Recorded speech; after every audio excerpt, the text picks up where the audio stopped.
എല്ലാവർക്കും നമസ്കാരം. നമ്മൾ കഴിഞ്ഞ ക്ലാസ്സിൽ വെൽഡിങ്ങിനെ കുറിച്ച് കുറച്ച് പാഠങ്ങൾ പഠിച്ചിട്ടുണ്ട് അല്ലേ? അതിന്റെ മെയിൻ ആയിട്ട് എന്താണ്? രണ്ട് രണ്ട് മെറ്റൽ പീസുകൾ ജോയിൻ ചെയ്യാൻ നമുക്ക് വേണ്ടത് എന്താണ്? താപം. ആ താപം ഉണ്ടാക്കാൻ വേണ്ടിയിട്ട് നമ്മൾ പല വഴികളും ഉപയോഗിക്കുന്നു. അത് ഞാൻ കഴിഞ്ഞ ക്ലാസ്സിൽ പറഞ്ഞതുപോലെ തന്നെ പല വർക്കിനനുസരിച്ചിട്ട് പലതരത്തിൽ താപം പ്രൊഡ്യൂസ് ചെയ്ത് മെറ്റൽ ഉരുക്കി ചെയ്യുന്ന പ്രവൃത്തിയാണ് വെൽഡിങ് അല്ലെ? പണ്ടത്തെ പോലെ തന്നെയാണ് നമ്മൾ പിന്നെ ഫോർജ്, അതായത് ഫർണസിൽ ചൂടാക്കി അടിച്ചൊരിച്ച് കൊല്ലപ്പാര ചെയ്യുന്നത് കണ്ടിട്ടില്ലേ? അത് തൊട്ട് വെൽഡിങ് തൊട്ട് ഇന്നത്തെ ലേറ്റസ്റ്റ് ടെക്നോളജിയും എല്ലാം എങ്ങനെയാണ് ഒരു എനർജിയെ താപോർജ്ജമാക്കി മാറ്റി അത് ഉപയോഗിച്ച് വർക്ക് പീസിനെ മെൽറ്റ് ചെയ്തിട്ടാണ് നമ്മൾ വെൽഡിങ് ചെയ്തത്. അപ്പൊ ഇന്നത്തെ ക്ലാസ്സിൽ നമ്മൾക്ക് എന്തൊക്കെയാണ് പഠിക്കേണ്ടത്? ഇന്നത്തെ ക്ലാസ്സിൽ കഴിഞ്ഞ ക്ലാസ്സിനെക്കാട്ടെ തുടർച്ചയാണ്. നമുക്കത് എന്താണെന്ന് നോക്കാം. ഇന്ന് നമ്മൾ പഠിക്കാൻ പോകുന്നത് ക്ലാസിഫിക്കേഷൻ ഓഫ് ഫ്യൂഷൻ വെൽഡിംഗ്. എന്താണ് ഫ്യൂഷൻ വെൽഡിംഗ്? ഫ്യൂഷൻ വെൽഡിങ്ങിനെ എത്രയായി മെയിൻ ആയിട്ട് തരംതിരിച്ചിരിക്കുന്നു, എങ്ങനെയാണ് നമുക്ക് നോക്കാം. ഫ്യൂഷൻ വെൽഡിങ്ങിനെ രണ്ടായിട്ട് മെയിൻ ആയി തരംതിരിച്ചിരിക്കുന്നു, അതായത് electric welding and gas welding. ഇതിൽ ഒരു ഇലക്ട്രിക് വെൽഡിങ്ങിന്റെ ചിത്രം നമ്മൾ കഴിഞ്ഞ ക്ലാസ്സിൽ കാണിച്ചത് കൊടുത്തിട്ടുണ്ട്. പിന്നെ നമുക്ക് ഇതിനെ കുറിച്ച് പഠിക്കേണ്ടതാണ് ഗ്യാസ് വെൽഡിങ്ങിനെ കുറിച്ച് നമ്മൾ പറഞ്ഞിട്ടുണ്ട്. ഇനി കുറച്ചുകൂടെ കഴിയുമ്പോൾ ഒരു ബ്രീഫായിട്ട് നമുക്ക് ഒന്നും കൂടെ പഠിക്കാനുണ്ട് ഗ്യാസ് വെൽഡിങ്ങിനെ കുറിച്ചിട്ട്. നമ്മൾ ഫ്യൂഷൻ വെൽഡിങ്ങിനെ വീണ്ടും രണ്ടായി തരംതിരിച്ചിട്ടുണ്ട്. അതിലൊന്നാണ് electric welding and gas welding. അതിൽ ഇലക്ട്രിക് വെൽഡിനെ വീണ്ടും നമ്മൾ ഒന്നും കൂടെ ക്ലാസിഫിക്കേഷൻ ചെയ്തിട്ടുണ്ട്. എന്തൊക്കെയാണ് ഇലക്ട്രിക് വെൽഡിന്റെ ക്ലാസിഫിക്കേഷൻസ് നോക്കാം. അതിനെ electric arc welding, electric resistance welding, laser beam welding, electron beam welding. അതിൽ ഇലക്ട്രിക് ആർക്ക് വെൽഡിംഗ് എന്താണെന്ന് നമുക്ക് നോക്കാം. Electric arc welding: the energy generated by an arc formed between the tip of an electrode and the workpiece to be welded is used to melt the electrode to complete the weld. എന്താണ് നമ്മളിത് കഴിഞ്ഞ ക്ലാസ്സിൽ പഠിച്ചിട്ടുണ്ട് അല്ലെ? Electric എനർജിനെ താപോർജ്ജമായി മാറ്റിയിട്ടാണ് നമ്മൾ welding പ്രക്രിയ എല്ലാം നടത്തുന്നത്. അപ്പോൾ ഇലക്ട്രോഡിലെ കൂടി ഹൈ ആംപെയർ കറന്റ് പാസ് ചെയ്ത് അത് വർക്ക് പീസിലെ കൂടെ കടന്നു പോകുമ്പോൾ വർക്ക് പീസ് ചൂടാവുകയും എഡ്ജ് പ്ലാസ്റ്റിക് പരുവത്തിലാവുകയും ജോയിൻ ചെയ്യപ്പെടുകയും ചെയ്തു. ഇതാണ് ഇലക്ട്രിക് ആർക്ക് വെൽഡിംഗ്. അടുത്തത് ഇലക്ട്രിക് റെസിസ്റ്റൻസ് വെൽഡിംഗ്. എന്താണത്? The metal parts to be joined are heated to plastic state over a limited area by their resistance to the flow of an electric current and the mechanical pressure is used to complete the weld. എന്താണ് അത് ഉദ്ദേശിക്കുന്നത്? ഇത് ചില ഏരിയകളിൽ മാത്രം weld ചെയ്യുന്ന ഒരു പ്രക്രിയയാണിത്. അതായത് ഈ കറണ്ട് ഹൈ ആംപിയറിൽ രണ്ട് പോയിന്റിലൂടെ കടത്തി വിടുമ്പോൾ അത് രണ്ട് പ്ലേറ്റ് തമ്മിൽ ജോയിൻ ചെയ്യാൻ വേണ്ടിയിട്ട് അതിൽ ടച്ച് ചെയ്യുമ്പോൾ ആ ഏരിയ ചൂടാവുകയും മെൽറ്റ് ചെയ്യുകയും ഒരു എക്സ്റ്റേണൽ പ്രഷർ ഉപയോഗിച്ചിട്ട് അതിനെ പ്രസ് ചെയ്ത് ജോയിൻ ചെയ്യുന്ന രീതിയാണിത്. ഇതിന്റെ വകഭേദങ്ങൾ ഒരുപാട് നമുക്ക് അടുത്ത ക്ലാസ്സിൽ പഠിക്കാനുണ്ടാവും. തൽക്കാലം ഈ ഒരു സിസ്റ്റം മനസ്സിലാക്കുക. ഇലക്ട്രിക് റെസിസ്റ്റൻസ് വെൽഡിന്റെ ഒരു ചെറിയ പിക്ചർ ഞാൻ ഇതിൽ ഉൾപ്പെടുത്തിയിട്ടുണ്ട്. അതിൽ തന്നെ നിങ്ങൾക്ക് നോക്കിയാൽ മനസ്സിലാവും.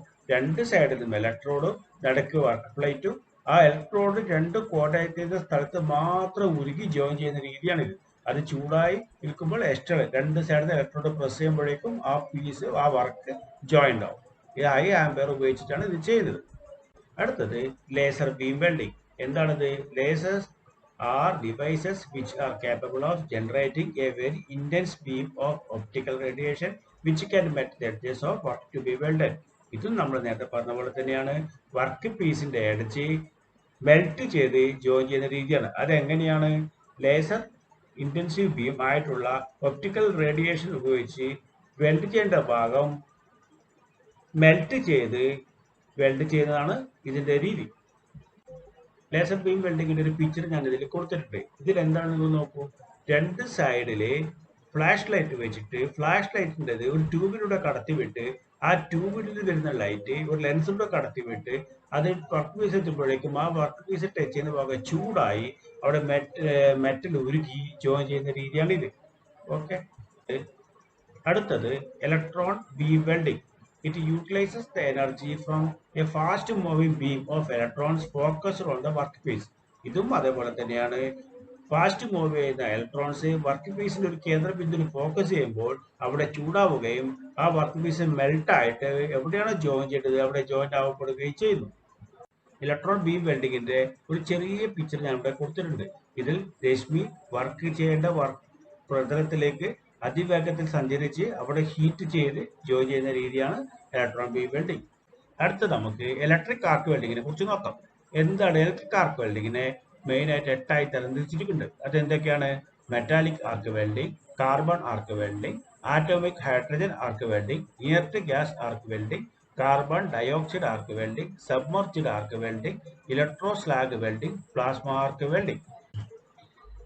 ഇതിൽ ഞാൻ നേരത്തെ പറഞ്ഞ പോലെ തന്നെ ഇത്രയും വേരിയേഷൻ, ഇത്രയും ഡിഫറെന്റ് ടൈപ്പ് വെൽഡിങ് കാണുമ്പോൾ നിങ്ങൾ ഇങ്ങനെ ഭയപ്പെട്ടു നിൽക്കേണ്ട കാര്യമില്ല. സിമ്പിൾ തിങ്സ് ആണ്. എല്ലാ തരത്തിലുള്ള പവറും, അതായത് ഗ്യാസ് കത്തിച്ചിട്ടായാലും കറണ്ട് ഉപയോഗിച്ചിട്ടായാലും ആറ്റോമിക് സിസ്റ്റം വെച്ചിട്ടായാലും ആ എനർജിയെ താപോർജ്ജമാക്കി മാറ്റി അതുപയോഗിച്ച് വർക്ക് പീസ് മെൽറ്റ് ജോയിൻ ചെയ്യുന്ന രീതിയാണ് വെൽഡിങ്. അപ്പൊ ഇത് ഓരോരോ ജോബിനനുസരിച്ചിട്ട് നമ്മൾ ഓരോ വെൽഡിങ് സെലക്ട് ചെയ്യുന്നു. ആ സെലക്ട് ചെയ്ത വെൽഡിങ്ങിന് അതിനനുസരിച്ചിട്ടുള്ള സിസ്റ്റം ഉണ്ടാവും. ആ സിസ്റ്റമാണ് ഇവിടെ കൊടുത്തിരിക്കുന്നത്. അടുത്തത് മെറ്റാലിക് ആർക്ക് വെൽഡിംഗ്. എന്തൊക്കെയാണ്? In this method the metal road is used as one electrode and the work being welded as the other electrode. അതിന്റെ ചെറിയൊരു ചിത്രം ഞാൻ ഇവിടെ കൊടുത്തിട്ടുണ്ട്. എന്താണ് ഉദ്ദേശിക്കുന്നത്? മെറ്റൽ റോഡിനെ ഒരു ഇലക്ട്രോഡായും വെൽഡ് ചെയ്യേണ്ടുന്ന വർക്കിനെ മറ്റൊരു ഇലക്ട്രോഡുമായി കരുതി ഇത് കറണ്ട് ഉപയോഗിച്ചിട്ട് ഇത് വെൽഡ് ചെയ്യുന്നു. അടുത്തത് കാർബൺ ആർക്ക് വെൽഡിംഗ്. ഞാൻ കഴിഞ്ഞ ക്ലാസ്സിൽ പറഞ്ഞിട്ടുണ്ട്. അതേപോലെ തന്നെ ആ ചിത്രം തന്നെ വീണ്ടും കൊടുത്തിട്ടുണ്ട്. അതായത് it uses a rod of carbon is used as the negative electrode and the work to be welded as the positive electrode. അതായത് കാർബൺ റോഡിനെ നെഗറ്റീവ് ഇലക്ട്രോഡായും വർക്ക് ചെയ്യേണ്ടുന്ന പീസിനെ പോസിറ്റീവ് ഇലക്ട്രോഡായും ചെയ്ത് കണക്ട് ചെയ്ത് വെൽഡ് ചെയ്യുന്നു. ഇതിൽ എന്താണ് സംഭവിക്കുന്നത്? ഇലക്ട്രോഡ് ചൂടാവുമ്പോൾ ഇലക്ട്രോഡ് ചൂടാവുമ്പോൾ അവിടെ ഹീറ്റ് പ്രൊഡ്യൂസ് ചെയ്യുന്നു, വർക്ക് ചെയ്യേണ്ടുന്ന ഭാഗം മെൽറ്റ് ആവുന്നു, ജോയിൻ ചെയ്യപ്പെടുന്നു. അടുത്തത് ആറ്റോമിക് ഹൈഡ്രജൻ ആർക്ക് വെൽഡിംഗ്. എന്താണത്? An arc is maintained between the two non-consumable tungsten electrodes while a stream of hydrogen gas is passed through the arc around the electrodes. അതായത് ആദ്യം ഞാൻ കാണിച്ച ചിത്രത്തിൽ നിങ്ങൾ നോക്കൂ. ഇതിൽ 2 നോൺ കൺസ്യൂമബിൾ ടങ്സ്റ്റൺ ഇലക്ട്രോഡ് കാണിച്ചിട്ടുണ്ട്. ഇതിന്റെ ഇടയിൽ കൂടി ഹൈഡ്രജൻ കടത്തിവിട്ട് അവിടെ ഹീറ്റ് വരുമ്പോൾ ഫില്ലർ മെറ്റൽ ഉരുക്കി വർക്ക് പീസിൽ വെൽഡിംഗ് നടക്കുന്നു. ഇതാണ് ആറ്റോമിക് ഹൈഡ്രജൻ ആർക്ക് വെൽഡിംഗ്. അടുത്തത് ഇനർട്ട് ഗ്യാസ് ആർക്ക് വെൽഡിംഗ്. ഇത് ഞാൻ കഴിഞ്ഞ ക്ലാസ്സിൽ പറഞ്ഞിട്ടുണ്ട്. ഇതെങ്ങനെയാണ്? ഇത് മെറ്റൽ ഇനർട്ട് ഗ്യാസ് വെൽഡിംഗ് എന്ന് പറയും, MIG അല്ലെങ്കിൽ TIG. ഇത് രണ്ടും കൺസ്യൂമബിൾ ഇലക്ട്രോഡും നോൺ കൺസ്യൂമബിൾ ഇലക്ട്രോഡും ഉപയോഗിച്ചിട്ട് ഒരു ഗ്യാസിന്റെ ഷീൽഡ് ഉപയോഗിച്ചിട്ട് വെൽഡ് ചെയ്യുന്ന രീതിയാണിത്. അടുത്തത് carbon dioxide arc welding. Carbon CO2 welding, a non-standard term for gas metal arc welding with carbon dioxide shielding gas. ഇത് മറ്റു ഗ്യാസിന് പകരം നമ്മളിവിടെ കാർബൺ ഡയോക്സൈഡ് ഒരു ഗ്യാസ് കവചം തീർത്തിട്ടാണ് ഇത് ചെയ്യുന്നത്. ഇതിൽ വെൽഡിംഗ് വയറായിട്ട് റോൾ അതിങ്ങനെ ഒരു വർക്ക് പീസ് ചെയ്യുമ്പോൾ ഓട്ടോമാറ്റിക്കായിട്ട് വെൽഡിംഗ് റോൾ ഇങ്ങനെ വന്നുകൊണ്ടിരിക്കും. ഒരു ഗ്യാസ്, അതായത് കാർബൺ ഡയോക്സൈഡ് അതിനൊരു കവചം പോലെ വന്നിട്ട് വർക്കിന്റെ മുകളിൽ വെൽഡിംഗ് നടക്കുന്നു. അടുത്തത് submerged arc welding. It is an automatic process developed for the production of high quality butt weld in a thick steel plate. ഞാൻ കഴിഞ്ഞ ക്ലാസ് പറഞ്ഞിട്ടുണ്ട്, വളരെ കട്ടി കൂടിയ സ്റ്റീൽ പ്ലേറ്റിനെ ബട്ട് വെൽഡ് ചെയ്യാൻ വേണ്ടി ഉപയോഗിക്കുന്ന ഒരു ആർക്കാണ് സബ്മർജ്ഡ് ആർക്ക് വെൽഡിംഗ്. ഇതിന്റെ ഒരു ചെറിയ സ്പീച്ച് ഞാൻ ഇവിടെ കൊടുത്തിട്ടുണ്ട്. Electro slag welding. It is a welding process which produces cold sense through electrically melted flux which melt both the filler metal and the surface of the metal to be melted. ഞാൻ കഴിഞ്ഞ ക്ലാസ്സിൽ ഇതിനെ കുറിച്ച് പറഞ്ഞിട്ടുണ്ട്. എന്തായത്? Melt ചെയ്തിട്ടുള്ള flux ഉപയോഗിച്ച് ഇത് weld ചെയ്യുന്നു. ഈ ഫ്ലക്സ് ഫില്ലർ മെറ്റലിനെയും മെറ്റൽ വെൽഡ് ചെയ്യേണ്ട ഉപരിതലത്തെയും മെൽറ്റ് ചെയ്ത് വെൽഡ് ചെയ്യാൻ ഉപയോഗിക്കുന്നു. Plasma arc welding. Plasma is high temperature ionised gas and occurs in any electric arc between two electrodes.